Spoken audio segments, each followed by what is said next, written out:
오늘 우리에게 주시는 하나님의 말씀은 사도행전 1장 20절부터 26절까지입니다. 시편에 기록하기를 그의 거처가 폐허가 되게 하시고 그 안에서 사는 사람이 없게 하십시오 하였고, 또 말하기를 그의 직분을 다른 사람이 차지하게 해주십시오 하였습니다. 그러므로 주 예수께서 우리와 함께 지내시는 동안에 곧 요한이 침례를 주던 때로부터 예수께서 우리를 떠나 하늘로 올라가신 날까지 늘 우리와 함께 다니던 사람 가운데서 한 사람을 뽑아서 우리와 더불어 부활의 증인으로 삼아야 할 것입니다. 그리하여 그들은 바사바라고도 하고 유수도라고도 하는 요셉과 마띠아 두 사람을 앞에 세우고서 기도하여 아뢰었다. 모든 사람의 마음을 다하시는 주님, 주님께서 이 두 사람 가운데서 누구를 뽑아서 이 섬기는 일과 사도의 직분을 맡게 하실지를 우리에게 보여주십시오. 유다는 이 직분을 버리고 제갈 곳으로 갔습니다. 그리고 그들에게 제비를 뽑게 하니 마띠아가 뽑혀서 11사도와 함께 사도의 수에 들게 되었다. 아멘. 예수님은 제자들이 빤히 쳐다보는 가운데서 승천하셨습니다. 하늘로 올라가셨어요. 제자들은 기가 막혔습니다. 이제는 예수님 없이 그들 스스로 부활의 증인으로 살아가야 했습니다. 부활의 증인, 말이 쉽지 죽은 자가 살아났다는 사실을 누가 믿겠습니까? 그들도 부활하신 예수님을 직접 목격하기 전까진 믿지 못했는데 누가 그 사실을 믿겠어요? 그렇다고 예수님의 말씀을 저버릴 수도 없었습니다. 왜냐하면 예수님은 정말 부활하셨고 그들은 부활하신 예수님을 직접 목격한 터라 그들은 이럴 수도 없었고 저럴 수도 없었습니다. 부활을 목격한 자들인지라 안전할 수도 없고 그걸 전하자니 그걸 누가 믿을지 걱정됐습니다. 그래서 그들은 예수님 말씀대로 예루살렘으로 가서 하나님께서 약속하신 것, 성령님을 기다리기로 하고 다 같이 예루살렘으로 자리를 옮겼습니다. 그들은 마가의 다락방으로 갔습니다. 그곳은 오갈 데 없던 제자들에게 마가의 어머니가 그들에게 제공해 준 그런 장소였습니다. 그곳이 최초의 교회당이 된 셈입니다. 마가의 다락방, 최초의 교회당으로 볼 수 있을 겁니다. 마가의 다락방에 모인 교회, 굳이 이름을 붙이자면 다락방 교회인 셈인 거지요. 이후에 교회는 각 가정에서 모이기 시작했습니다. 그걸 가정교회라고 합니다. 가정교회는 고유명사가 아니라 일반 명사입니다. 가정에 모인 교회라는 뜻입니다. 어떤 고유한 의미가 있는 고유명사가 아니라 가정에 모인 교회라는 일반적인 뜻을 가지는 일반 명사입니다. 우리 교회는 가정에 모이는 교회, 즉 가정교회를 목장이라고 부릅니다. 목장은 구역과 다릅니다. 구역은 어느 정도 규모가 있는 교회가 교회를 관리하기 위해서 교회를 작은 단위로 나눈 그런 조직입니다. 하지만 목장은 목장 자체가 하나의 교회입니다. 그리고 주일엔 목장들이 연합해서 함께 예배를 드립니다. 그래서 주일 예배를 목장 연합 예배라고 부릅니다. 그리고 그 목장을 이끄는 사람을 목자라고 불러요. 목자는 평신도 목사라고 생각하면 됩니다. 목장 자체가 하나의 교회이기 때문에 목자는 그 가정교회를 책임지는 일종의 평신도 목사인 셈입니다. 그래서 실제적인 목회는 목자가 해요. 목자가.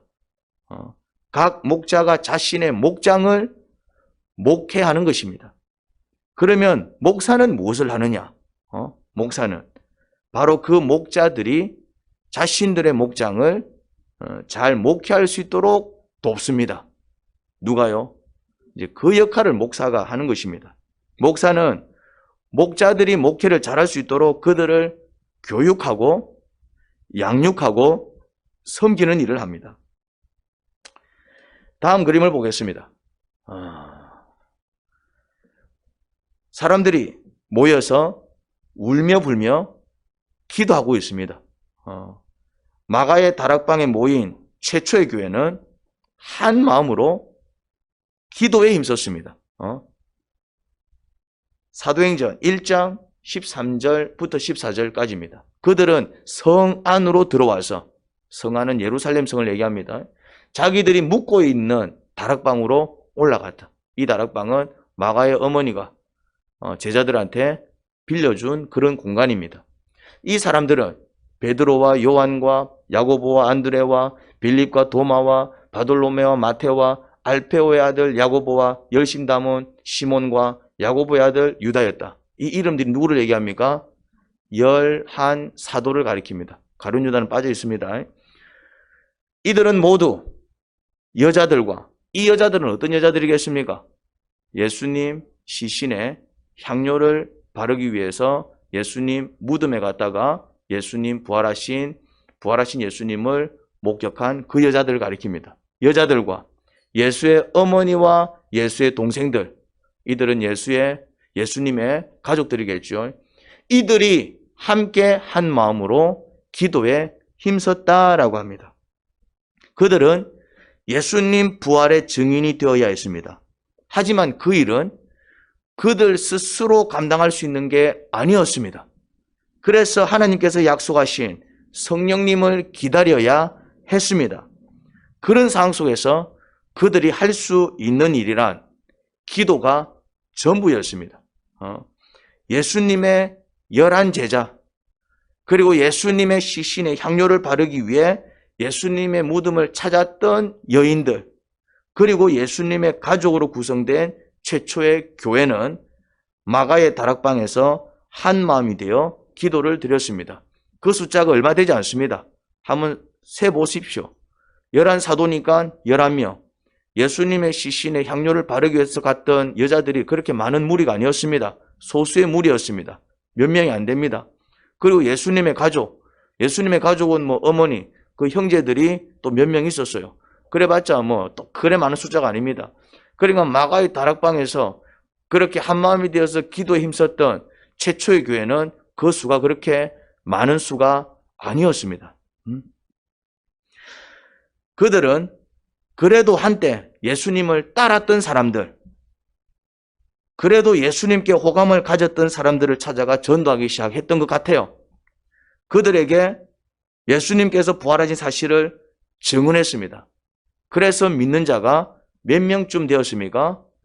120명쯤 되었대요. 성경을 보니까 그래 적혀 있습니다. 120명쯤. 성령님을 모시기 전 그래도 믿을 만한 지인들을 찾아다니며 은밀하게 사역해서 교회가 120명까지 부흥을 한 것 같습니다. 120명까지. 어느 정도 신도의 수가 늘어나자 베드로가 가룟 유다의 자리를 메울 사도를 뽑자는 제의를 했어요. 그게 오늘 본문 내용입니다. 원래 예수님께서 뽑으신 사도는 몇 명이었죠? 12명이었습니다. 하지만 그중 한 명 가룟 유다는 예수님을 판 뒤에 자기 때문에 예수님께서 처참하게 죽임을 당하셨다는 죄책감을 견딜 수 없어서 가룟 유다는 그 대제사장이 예수님을 죽일 줄은 몰랐어요. 죽일 거라 생각하고 판 건 아니었습니다. 죽일 줄은 몰랐어요. 그냥 이래 뭐 감옥에 가둔다든지 뭐 그냥 그렇게 할 줄 알았지 그렇게 처참하게 죽일 줄은 꿈에도 몰랐어요. 그런데 그들은 예수님을 어떻게 만들었습니까? 완전 중죄인으로 몰아갖고 완전 갈기갈기 찢어 놓았거든요. 그리고 이제 십자가에 매달아. 십자가는 그 당시에 최고의 극형 사형이었습니다. 사형 중에서도 아주 극형 사형이었습니다. 최악질 범죄자들이 당하는 그런 형벌이었어요. 그러니까 이 가룟 유다가 견딜 수가 없었던 것입니다. 자기 때문에 그렇게까지 당할 줄은 몰랐다 이 말이죠. 자기 살라고 예수님을 넘긴 건 맞지만은 그냥 좀 쉽게 생각을 했습니다. 그들이 예수님을 미워했기 때문에 뭐 그냥 옥에 가두든지 예수님이 더 이상 활동을 하지 못하게 뭐 그냥 그렇게 할 줄 알았는데 아예 그냥 막 없애버리는데도 어떻게 없애버렸냐면은 완전 중죄인을 만들어가지고 그냥 갈기갈기 찢어 놓은 것이죠. 한 사람을. 그러니까 이 가룟 유다가 그 이제 죄책감을 견딜 수가 없어가지고 자살을 합니다. 이제 목을 매달아 자살을 하는데 그 줄이 또 끊어졌나 봐. 그러면서 이제 떨어져서 배가 터져가지고 이제 창자가 이제 다 흘러나왔다. 이제 성경 그렇게 표현하고 있습니다. 가룟 유다가 좀 끔찍하게 최후를 맞은 것이지요. 그 가룟 유다를 대신해서 사도의 직무를 감당할 사람을 뽑자는 것이었습니다. 한 자리가 비었으니까 이 자리를 채우자. 하지만 아무나 사도로 뽑을 수는 없었습니다. 사도는 예수님께서 직접 뽑으셨어요.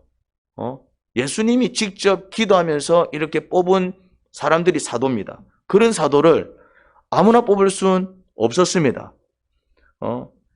예수님께서 안 계시니까 뽑긴 뽑아야 되는데 난감했습니다. 이거 어떻게 뽑지? 그래서 조건을 달지요. 22절입니다. 곧 요한이 침례를 주던 때로부터 예수께서 우리를 떠나 하늘로 올라가신 날까지 우리와 함께 다니던 사람 가운데서 한 사람을 뽑아서 우리와 더불어 부활의 증인으로 삼아야 할 것입니다. 자, 이 말을 정리를 해보자면은 세 가지 조건을 발견할 수 있습니다. 첫 번째는 어떤 사람입니까?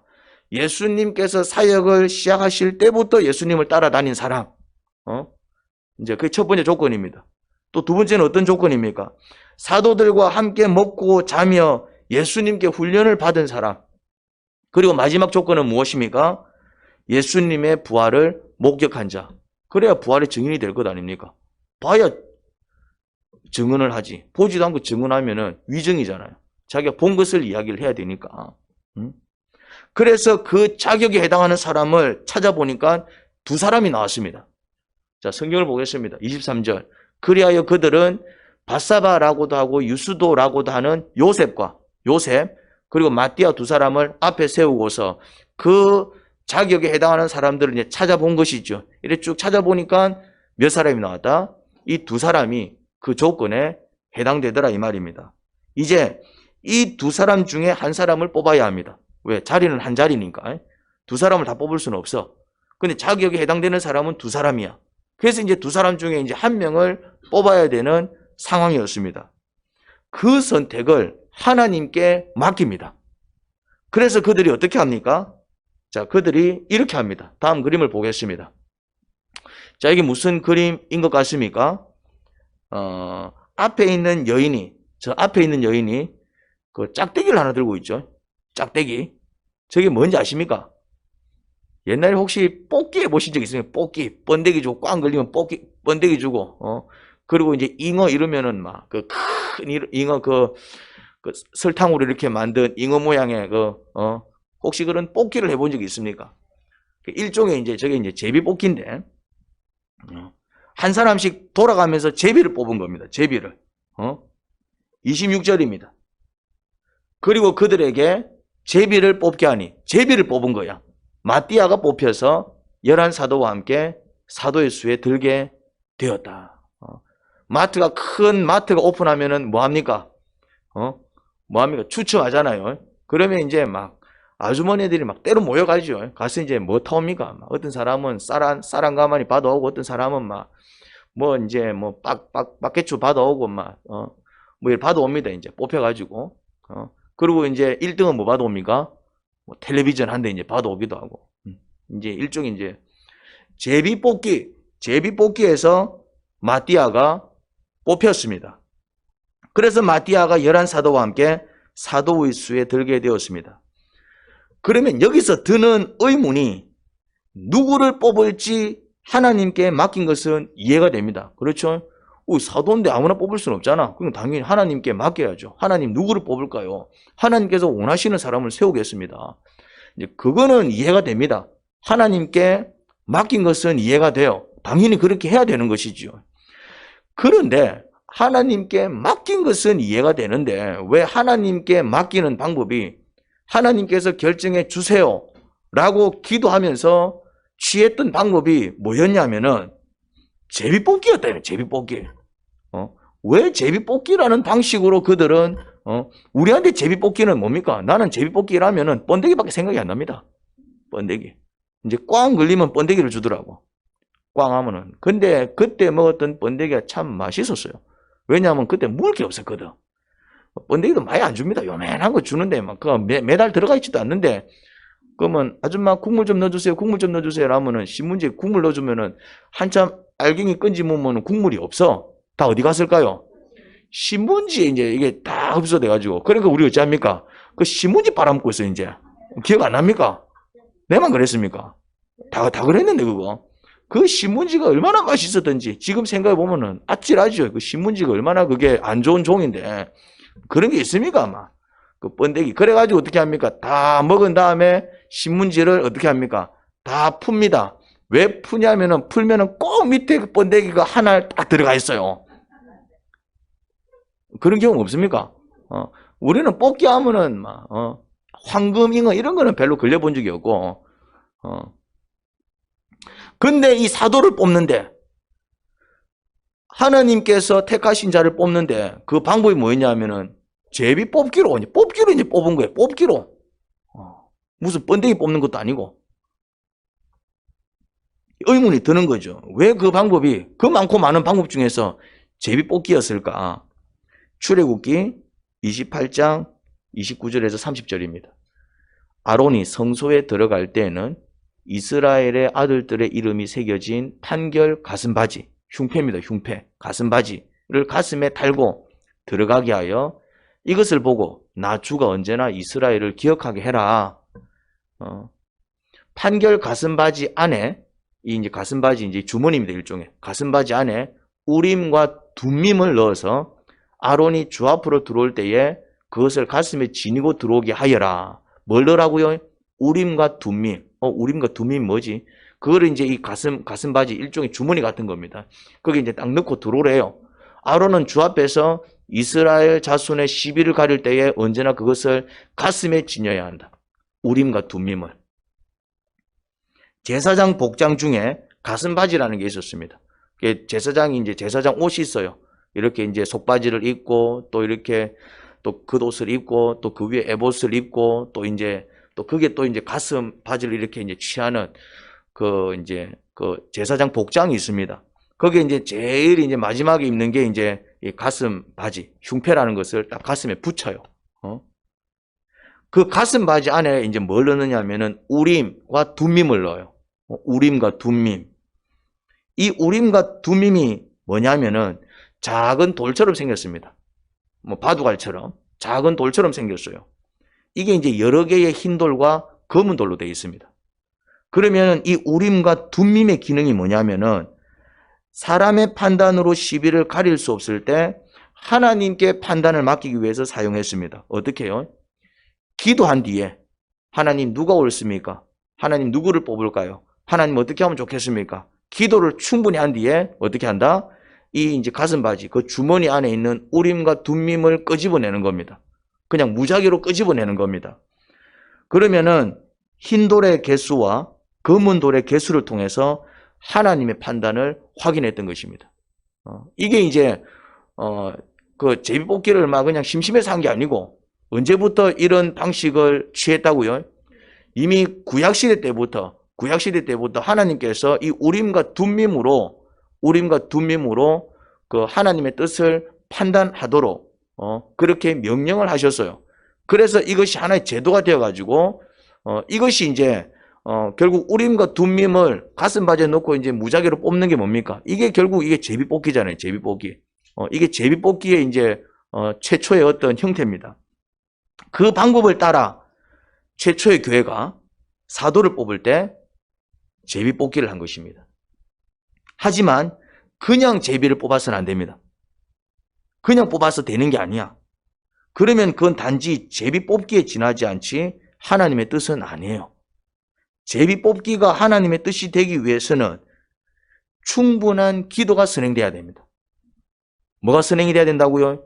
충분히 기도한 다음에 제비를 뽑아야 된다 이 말이죠. 그냥 제비 뽑는다고 해서 뭐가 뽑혔다고 해서 그게 하나님의 뜻이 아니고 제비 뽑기 하기 전에 반드시 뭘 해야 된다고요? 충분한 기도를 해야 돼요. 충분한 기도. 다시 말해 충분한 기도를 한 다음에 하나님 뜻이 무엇입니까? 어떻게 하기를 원하십니까? 어떻게 할까요? 무엇이 옳습니까? 무엇을 선택할까요? 어떤 것을 선택해야 될지 잘 모르겠습니다. 하나님 도와주십시오. 판단이 안 씁니다. 이런 경우에는 누구를 뽑아야 됩니까? 누구를 세워야 됩니까? 이제 그렇게 뭔가 이렇게 판단을 하기는 해야 되는데 그 판단을 하나님께 맡길 때에 그 방법이 뭐라고요? 충분히 기도한 다음에 그러면은 걸리는 사람이 하나님의 뜻인 줄 알고 그 사람을 세우겠습니다. 한 다음에 뭐 한다고요? 우림과 둠밈을 뽑았다 이 말이에요. 우림과 둠밈을. 그 방법은 이제 구약 때 사용했던 이제 전통적인 방법이었습니다. 그렇게 제비를 뽑아서 그 결과를 하나님의 뜻으로 받아들였던 것입니다. 그리고 어떤 결과든 중요한 건 그 다음이에요. 어떤 결과든 주님의 뜻이라면 따르겠다는 결단이 서 있어야 됩니다. 그러니까 이게 판단은 잘 안 쓰지만은 누구를 세워야 될지 모르겠지만은 내 뜻이 있을 수 있잖아. 나는 이 사람이 했으면 좋겠어. 이런 게 있을 수 있잖아요.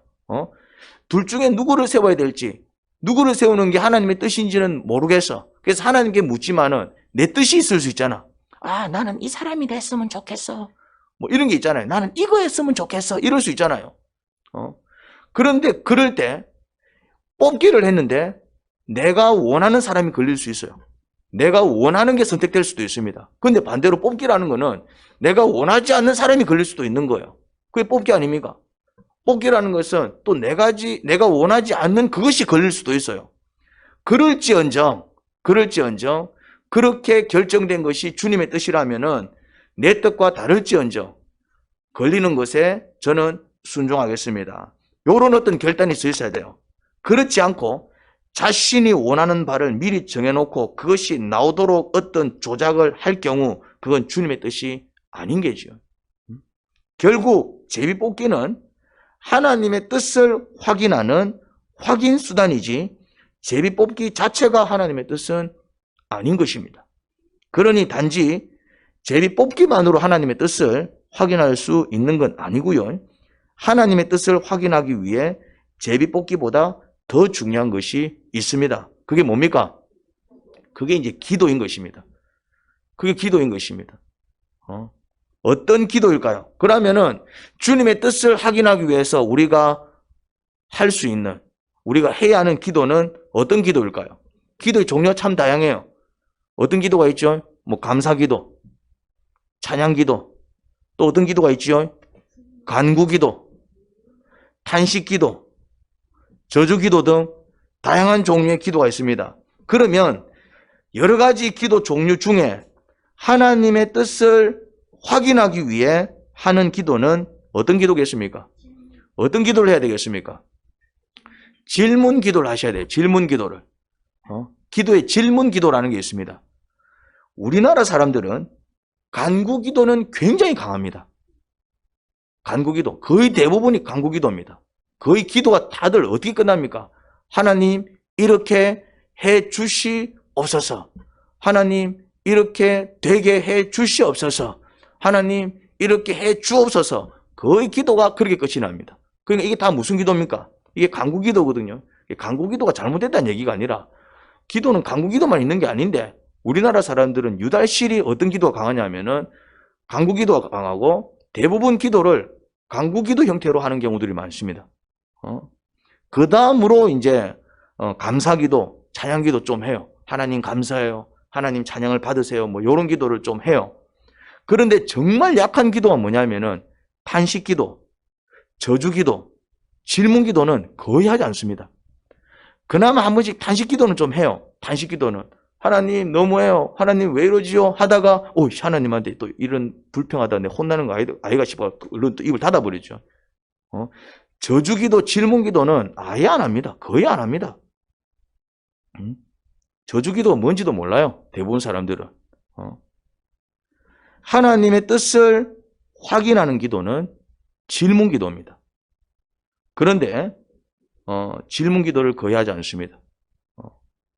질문 기도를 거의 하지 않아요.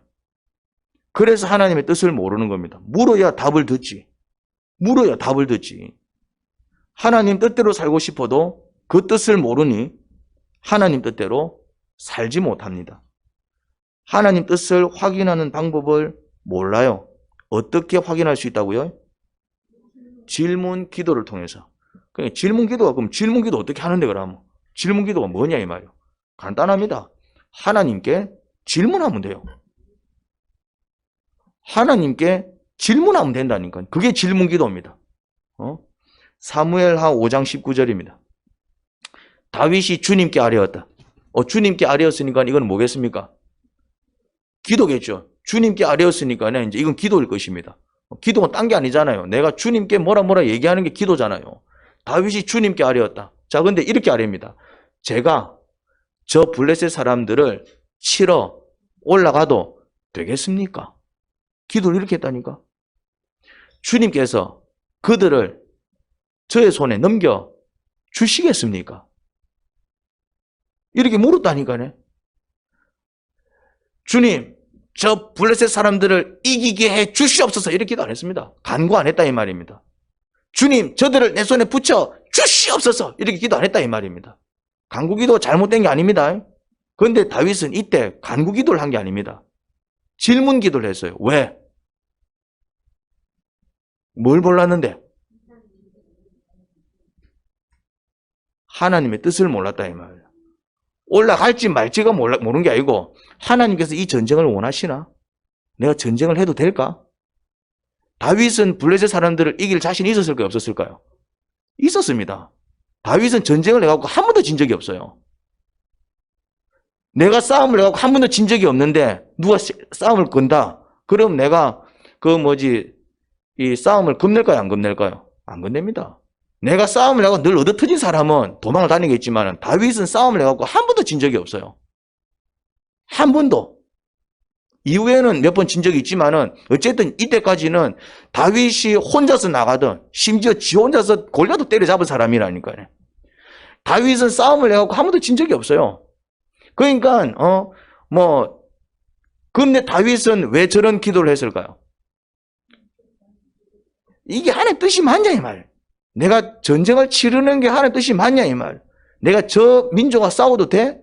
싸움이 겁났던 게 아닙니다. 다윗은 싸움을 잘했다니까요. 다윗은 어렸을 때부터 그러니까 싸움이 겁났던 게 아닙니다. 이길 자신이 있었다니까요. 내가 지는 거 아니야. 그런 것 때문에 만약 기도했으면은 하나님 이기게 해주시옵소서 이렇게 기도했겠죠. 근데 다윗은 그걸 원했던 게 아닙니다. 뭘 원했습니까? 내가 싸우는 게 하나님 뜻이냐 아니냐 이 말. 하나님께서 원하셔서 내가 싸우는 건지 아니면 내가 원해서 싸우는 건지 다윗은 그게 궁금했던 것입니다. 내 욕심에 저들과 싸우는 것인지 아니면 이 싸움이 하나님의 뜻이니까 내가 싸워도 되는 것인지 다윗은 이게 하나님의 뜻인지 아닌지가 궁금했던 거예요. 저들을 내 손에 넘겨주시겠습니까? 이렇게 질문한 이유가 뭐겠습니까? 주님의 뜻이 뭐냐 이 말. 싸울까요 말까요 그겁니다. 하나님 싸우는 게 주님의 뜻입니까? 안 싸우는 게 주님의 뜻입니까? 여러분 이 기도를 꼭 하셔야 됩니다. 우리는 어떤 식으로 하지요? 자, 우리는 어떻게 합니까? 우리는 어떤 일을 내가 하고 싶은 대로 결정합니다. 어떤 일을 내가 이제 결정해야 될 때, 어떤 일을 내가 선택해야 될 때, 뭔가를 해야 될 때, 우리는 어떻게 한다고요? 내가 하고 싶은 대로 해요. 내가 가고 싶으면 가고, 가기 싫으면 안 가고, 내가 이 남자 좋으면 만나고, 이 남자 안 좋으면 안 만나고, 내가 이 일 하고 싶으면 이 일 하고, 하기 싫으면 안 하고, 돈이 된다 싶으면 막 열심히 하고, 별로 돈이 안 된다 싶으면 때리쳐 아프고, 그러니까 우리는 어떤 일을 결정할 때 어떻게 합니까? 그냥 내가 하고 싶은 대로 하는 거예요. 그래서 내가 하고 싶은 대로 해. 그래서 좋지 않은 일이 발생하면 그때는 어떻게 합니까? 내가 하고 싶어서 어떤 일을 결정해서 해. 그런데 좋지 않은 일이 발생하면 또 그때는 하나님을 원망하면서 그 문제를 해결해 달라고 기도합니다. 근데 이게 정말 악하고 어리석은 기도예요. 이런 패턴으로 기도를 많이 합니다. 이런 패턴으로. 그냥 지가 하고 싶은 거 해. 하기 싫으면 안 하고. 그러다가 좋지 않은 일이 발생하면은 막 하나님을 원망하면서 그 문제를 해결해 달라고 기도합니다.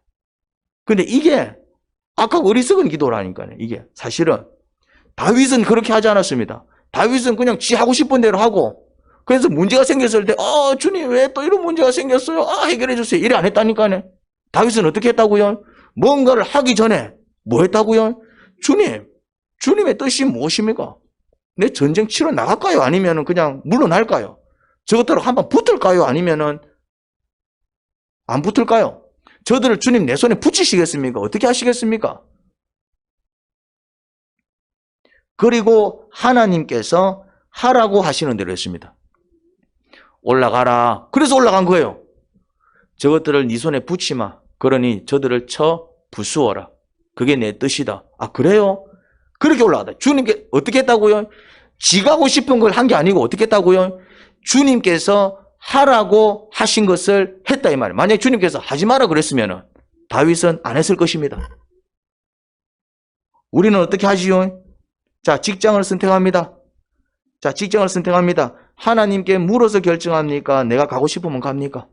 자, 결혼할 상대를 선택합니다. 하나님께 물어서 결정합니까? 내가 하고 싶으면 합니까? 자, 대학을 선택합니다.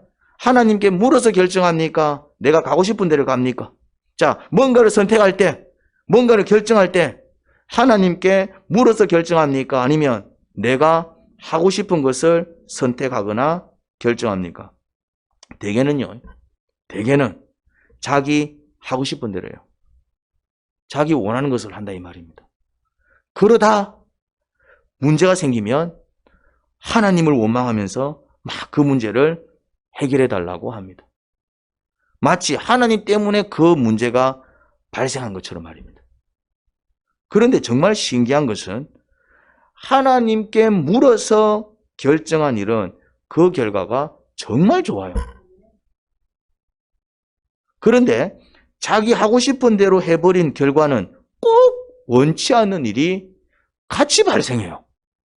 정말 신기해요, 이게. 원치 않는 일이 발생했다? 원치 않는 일이 발생한 거예요. 거슬러 올라가 보면은 어떤 일을 결정할 때 하나님께 물어보지 않고 자기 하고 싶은 대로 결정한 경우가 태반입니다. 그렇더라고. 다윗은 주님께 물어봐서 가라고 하시니 나가서 전쟁에서 승리했습니다. 그런데 블레셋이 다시 쳐들어왔어요. 다시. 이제 얘네들이 이제 막 주 터지고 이제 쫓겨난 다음에 다시 정비를 해가지고 이번에는 더 많은 군대를 이끌고 다시 한 번 더 쳐들어왔습니다. 사무엘하 5장 22절부터 24절입니다. 블레셋 사람들이 또 올라와서 르바임 골짜기에 평원을 가득 메웠다. 그러니까 더 많은 군사를 끌고 다시 또 올라온 거예요. 한 판 더 붙으려고. 다윗이 주님께 또 아뢰니 뭐 했다고요? 또 기도했습니다. 또 아뢰니. 역시 어떤 기도를 했겠습니까? 어떤 기도? 질문기도 했을 겁니다. 주님, 어떻게 할까요? 또 쳐들어왔는데 어떻게 할까요? 그러니 주님께서 대답을 합니다. 정면으로 그들 쪽으로 올라가지 말고 그들의 뒤로 돌아가서 숨어 있다가 뽕나무 숲의 맞은 쪽에서부터 그들을 기습하여 공격하여라. 뽕나무밭 위쪽에서 행군하는 소리가 나거든 너는 곧 진격하여라. 그러면 나 주가 너보다 먼저 가서 블레셋 군대를 치겠다. 다윗이 어떻게 했다고요? 또 질문을 해요. 누구한테? 하나님께. 하나님께 질문하는 기도를 뭐라고 한다고요? 질문기도. 물었다 이 말입니다. 이미 한번 승리했잖아요. 이미 한번 승리했다니까. 이미 한번 이긴 나라 한 번 더 이기지 못하겠어요? 굳이 하나님께 물어볼 필요가 있었을까요? 이기기 위해서라면 물어볼 필요가 없었을 겁니다. 이기기 위해서라면 이미 내가 한 판 이겼다니까요. 하지만 물었습니다. 그랬더니 이번에는 전술까지 가르쳐 주신 거예요. 여러분, 우리는 왜 묻지 않고 우리 마음대로 결정할까요? 왜 우리는 묻지 않고? 우린 잘 안 물어요. 묻지 않고 그냥 우리가 결정합니다. 그렇지 않습니까? 그냥 묻지 않고 내가 결정해요. 왜 그렇게 할까요? 그걸 왜 내 하고 싶은 대로 해요? 이유는 자신이 있기 때문입니다. 내가 이거 충분히 내가 할 수 있을 것 같아. 자신이 있기 때문입니다. 자신이 있으니까 안 물어보는 거예요. 물어볼 필요가 없지. 내가 자신이 있는데. 내가 해낼 수 있을 것 같아. 이거는 뭐 별 문제가 안 될 것 같아. 이거는 뭐 내가 충분히 감당할 수 있을 것 같아. 내가 잘할 수 있는 일일수록 더 묻지 않습니다. 주로 어떤 일을 묻습니까? 물을 때도 있어. 어떤 일을 묻습니까? 아빠한테 묻습니다. 엄마한테 묻습니다. 어떤 일을 묻습니까? 엄마, 내가 이거 한번 해볼까? 왜 묻습니까? 약간 자신이 없을 때, 될 것도 같고, 안 될 것도 같고. 자신이 없거나, 아니면 좀 실력이 딸리면 어떻게 합니까? 묻습니다. 묻는다니까. 니 어떻게 생각해? 내가 이거 해도 잘할 수 있을 것 같아? 야, 니 어떻게 생각해? 내가 좀 자신이 없거나, 아니면 실력이 좀 딸리거나, 이러면은, 꼭 하나님이 아니더라도, 믿을 만한 사람 찾아가서 묻는다니까요. 근데 내가 묻지 않고 어떤 일을 한다. 묻지 않고 결정을 한다. 묻지 않고 선택을 한다. 왜 그렇게 할까요? 자신이 있으니까요. 내가 얼마든지 설령 문제가 생겨도 요런 정도는 내가 충분히 해결할 수 있을 것 같아. 뭐 이렇게 해결하지 뭐. 만약 요런 일이 발생하면 내가 이렇게 해결하지. 내 계산 속에서 모든 것들이 다 계산이 떨어지면은 어떻다? 내가 안 묻는다 이 말이야. 물을 이유가 없어. 오히려 막 물었는데 이상한 소리 하면 내가 막 스트레스 받으니까 난 어차피 할 건데 막 하지 마라 해사고 말이지. 막 그러면은 내가 스트레스 받잖아요. 안 묻는다. 내가 하는데 방해가 된다 이 말입니다. 자신이 있기 때문에 안 묻는 거예요. 자신이 있을수록 더 안 묻습니다. 그런데 거기서 낭패를 당하지요. 거기서. 낭패는 항상 거기서 당해요. 낭패는 항상 거기서 당해요. 왜 그랬냐 물어보면은 문제가 생겨가지고 막 엉엉 옵니다. 왜 그랬냐 하면은 이래 될 줄 알았어요. 그게 그래 될 줄은 꿈에도 몰랐어요. 무슨 말입니까? 자신이 있었다는 얘기입니다. 자신이 있는 일이니 굳이 물을 필요성을 못 느낀 거지요. 그런데 그게 화근이라니까. 언제나 문제의 원인이 거기에 있습니다. 내가 이룰 수 있다. 얼마든지 이건 내가 해낼 수 있다. 이게 아주 위험한 생각입니다. 대부분 사람들이 어려움을 겪는 이유가 그 원인이 100%는 아니겠지만은 거의 대부분이 거기에 있다니까요. 내가 할 수 있다. 이 정도는 내가 충분히 해내. 근데 막상 해보니까 어떻습니까? 원치 않는 일이 벌어지는 거예요. 자기가 생각지도 못한 일들이 벌어지는 거예요. 거기서 이제 막 두 손 두 발 드는 것입니다. 대부분 사람들이 그렇다니까. 여러분, 아무리 자신이 있어도 뭔가를 시작하기 전에 내가 아무리 자신이 있어도 이건 내가 할 수 있을 것 같은데 이렇게 하면 될 것 같은데 아무리 완벽한 계산이 들어선다 할지언정 뭔가를 결정하기 전에 뭔가를 선택하기 전에 반드시 하나님께 물어보시기 바랍니다. 그리고 하나님께 물어보실 때는 내 마음에 들면 따르고 내 마음에 들지 않으면 안 따르는 태도, 그런 태도로 묻는 사람은 절대로 하나님의 음성을 들을 수 없습니다. 들려줘봤자 그 사람은 결국 지가 하고 싶은 대로 할 테니까요. 의미가 없는 거예요. 그런 경우는. 들어도 바른 음성을 들을 수 없습니다. 주님, 말씀해 주세요. 무슨 말씀이시든 그 말씀대로 따르겠습니다. 주님의 뜻이 제 뜻과 다르더라도 그러면 차라리 제가 제 뜻을 포기하고 주님 뜻 따를게요. 이런 결단이 서 있는 사람들은 주님의 음성을 들을 수 있습니다. 그리고 정말 하나님께서 말씀해 주시면 그 말씀에 따르세요. 그러면은 그 결과는 우리에게 만족과 행복을 주는 것입니다. 다윗이 그 은혜를 알았던 것입니다. 다윗은 이미 그 은혜를 안 사람이었어요. 그래서 다윗한테 있어서 전쟁은 물론 전쟁이라는 게 쉬운 게 아니지만은 다윗은 언제나 승리했던 사람입니다. 늘 하나님께서 함께 하시면서 그에게 승리를 안겨준 그런 지도자였습니다. 속된 표현으로 싸움을 됐다 잘했어요. 싸움 자체가 무서운 사람이 아니었습니다. 그럼에도 불구하고 그는 전쟁을 치르기 전에 뭐 했다? 하나님께 물었습니다. 쉽게 말해서 하나님께서 허락하시면 붙는 것이고 하나님께서 허락하시지 않으면 내가 붙어서 이길 수 있을 것 같은데 그런 생각이 들어도 주께서 허락하시지 않으니 허락하시지 않을 때는 이유가 있다. 그래서 물러났어요. 시간이 지나면 하나님께서 왜 허락하시지 않았는지 알게 됩니다. 그리고 이렇게 얘기하죠. 와, 그때 내가 그랬으면 어쩔 뻔했노. 근데 반대로 분명히 주님께서는 허락하시지 않았는데 해나가면은 반드시 깨닫습니다. 주님께서 말리셨던 이유가 있었구나. 주님은 이것까지 계산하고 계셨구나. 이것까지 계산하고 계셨구나. 미처 내가 계산하지 못한 것을 주님은 계산하셨던 것입니다. 그래서 그러지 마라. 당장에는 보기 좋아도 하다 보면은 분명히 네가 어려움을 겪을 것이다. 주님은 정확하게 알고 계신다 이 말이죠. 그래서 다윗이 어떻게 했냐? 물었다 이 말. 여러분 물으시기 바랍니다. 물으시기 바랍니다. 주님 어떻게 할까요? 이렇게 해도 되겠습니까? 괜찮겠습니까? 주님의 뜻은 어디에 있습니까? 제가 주님의 뜻에 순종하겠습니다. 그 뜻을 보여주십시오. 그리고 주님께서 해라 하면은 하는 것이고 사랑하는 딸아 그건 아니다 싶으면은 내가 아무리 하고 싶어도 주께서 아니다라는 확신을 강하게 주시면 어떻게 할 수 있어야 된다고요? 주님의 뜻이 그러하다면 제가 물러나겠습니다. 포기하겠습니다. 하나님 아버지는 우리에게 말씀하십니다. 우리에게 응답해 주십니다. 근데 우리가 그걸 들으려고 하지 않습니다. 자꾸 우리는 우리의 뜻을 아버지께 관찰시키려고 해요.